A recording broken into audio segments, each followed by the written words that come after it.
Hi dear! Nandito ako sa labas ng USJ pero hindi ako papasok sa loob syempre kasi wala akong pambili ng ticket. Hi dear! Alam mo ba na pwede kang matuwa, mamasyal at mag-enjoy kahit hindi ka pumasok sa loob ng Universal Studios Japan? At alam mo rin ba kung magkano na nga ba ang ticket ngayon dito sa USJ?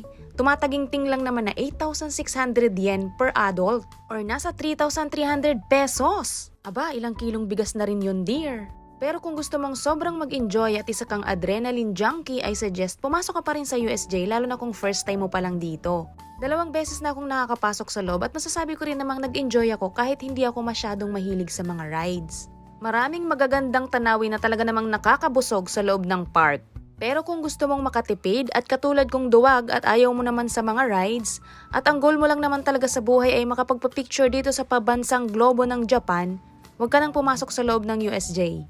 Kasi dito pa lang sa labas ng entrance marami ng magagandang spot kung saan pwede kang magpa-picture. Pero dear, kung dumayo ka lang din naman galing sa malayong lugar, aba pumasok ka na sa loob. Ay sayang din naman ang pinamasahe mo papunta dito sa USJ, pero sinasabi ko sa'yo talaga namang magagastusan ka dahil ang mamahal din ng mga pagkain. Pero for sure, sulit naman yon lalo na kapag inagahan nyo ang pagpunta dito. Pasyal ka na dito dear, salamat sa panonood!